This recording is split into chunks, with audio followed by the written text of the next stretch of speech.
everyone, welcome back to my channel, Paper Therapy with Amy. As you can see today, I have a back to school layout planned. It's just going to be a one-page layout, and then I'm going to make a companion page down the road of some basketball. I only have the one picture. Teenagers don't stand for pictures like little ones. But I do have some more back to school layouts to share with you, and today I want to do something special. I want to give you 5 ways to scrapbook back to school pictures without back to school themed paper. So one of those ways, I'm going to start with number 1. So one of those ways is to strategically take your picture. In this picture, they have their backpacks. I wanted them to have their backpacks because they're teenage boys going to school. At least it's obvious that they're going to school. In the past, I've taken pictures of my kids in front of the school building with the sign from the school on it. So I think that's a really smart way. And sometimes you can even just take a picture of the sign when your kids aren't there and add it to your layout. It makes things look more schooly. You can also, if they bike to school, you might want to put a bike on the layout. My kids were always biking to school. And this is a sneak peek of the future ones, is creating schoolish ephemera, but also anything chalkboard looks like it could be a back to school theme. So I've got that one there.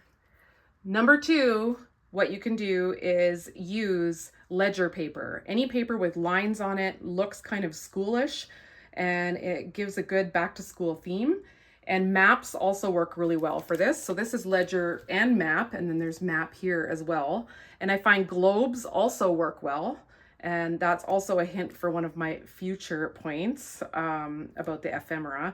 But globes also work well because you learn about the world in school, but also, you know, you want them to be successful in the world, and that's why they go to school. So this is a layout I did with all ephemera, and these are all their school pictures. So actually not the first day.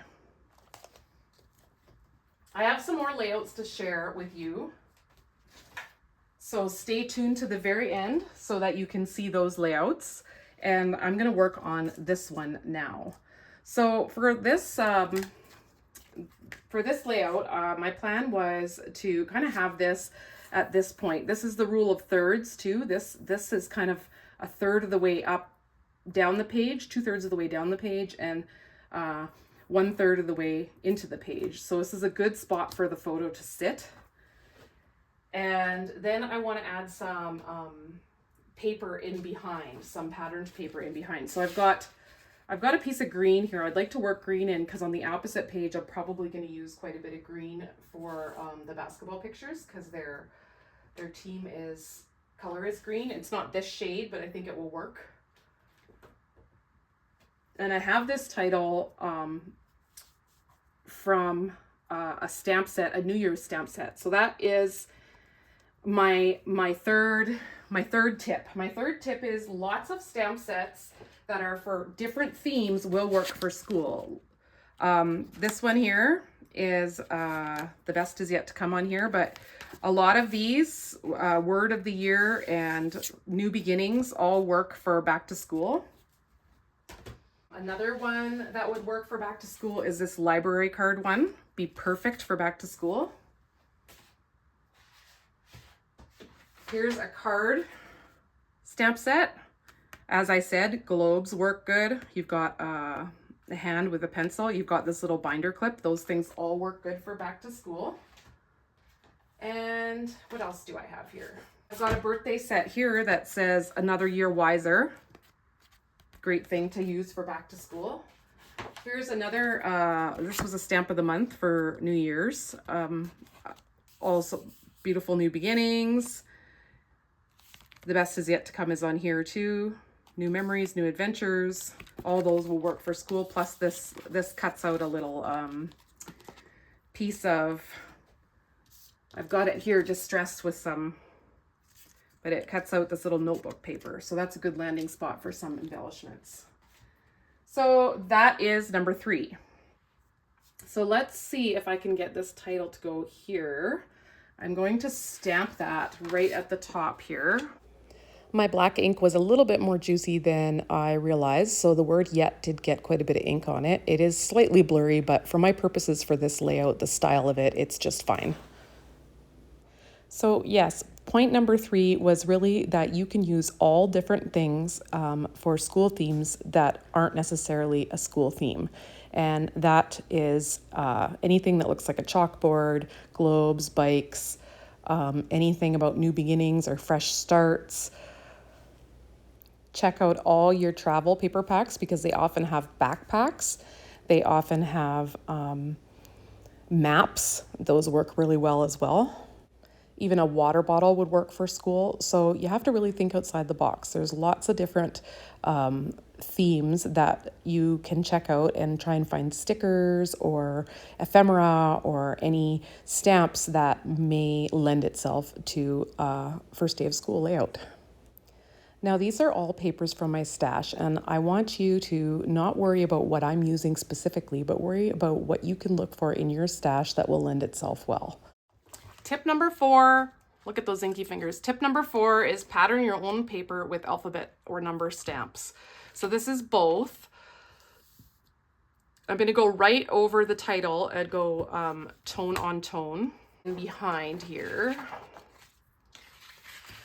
And this is the bold marker alphabet, if you're wondering which alphabet I've found to use. Okay, it's not meant to be perfect though, so don't worry about it being perfect.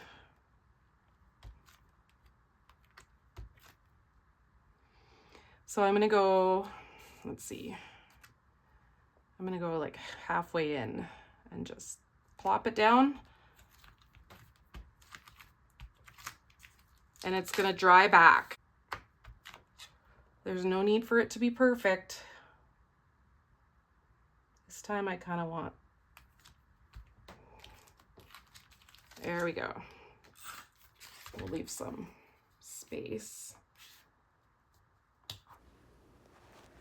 Once I've got this glued down, I'm going to add my picture and the pieces that I've kind of stuck it to that I could keep all together down here, and then I'm going to start adding ephemera. So this backpack here came from a hiking themed paper packet, and I have a few different stamps. I did actually have one school stamp set that I didn't show you, but I got it on sale when Close to My Heart was closing, and it's got a runner and that little paper airplane and a few different things. I'm also going to put this little notebook paper in here. I think it looks cute there, and I can write what grades they were in and that sort of thing.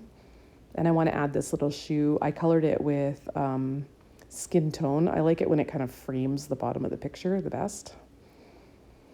And then I also colored the globe, which I keep moving around. Eventually I will kind of tuck it underneath, and I like it better that way. I didn't know what to do with the stand, the bottom of the globe, but I just hide it, and that looks much better. I also have plenty of space on the right-hand side to write something down if I want to. And I may, depending on how my companion page goes, I may add a basketball photo or a story about basketball there. I'm not sure. It depends if these pages end up really as companions or if they are going to be more kind of like 2 pages that look nice together, but rather separate. You can see here that I've been adding some distress with a background stamp that I have. It's called Background Elements, I believe. It's an old Close to My Heart stamp, and I'm just adding some kind of ink smudges. Off camera, I did also add a few ink splotches, and I also add a few little embellishments to the top right corner there. It's just a few strips of paper and a little file tab folder. And I'm also just adding a few finishing splotches here, masking off, and then I had to quit because I knew if I did it sometimes I add too much and then I don't like it. In fact, this is the second time at this layout. That is why you saw some of it was already sticky when I was sticking it down. Good thing I have a whole bunch of these craft colored ledger papers just waiting to be used up in my stash. I've been getting a lot of mileage off the ombre dots, so I'm adding a few of those, and I added a few blue dots from my stash. The orangey, peachy ones are from the ombre dots from Stampin' Up. This layout is just about done, and then I will bring in some of my kids' back to school pages from years past and show you, give you some inspiration for your scrapbook layouts for back to school. Let's check out a few layouts in my older post-bound album if you need inspiration for first day of school. This is an old paper pack that was kind of chalkboard school themed. So I did use a school theme paper pack for this one. Here is another one where I have them all in front of the school sign, and this one wasn't really created with paper that was school themed. Possibly this sheet, I'm not sure, but I did just use kind of a paper with lines on it, and I put a car in. I just did what felt right to me and felt very proud of my plants that were just blooming beautifully in the background. So that brings me to my fifth tip. My fifth tip is don't let anyone tell you, or don't even let yourself tell you that you have to conform to any way when you create layouts. Just because it's a back to school layout and you want to put florals on it, then put florals on it. It doesn't matter. Thanks so much for tuning in to my 5 tips for back to school layouts without back to school paper. I hope you enjoyed this video, and if you did, please hit that thumbs up button and subscribe if you haven't done so yet. Thanks for watching. Bye.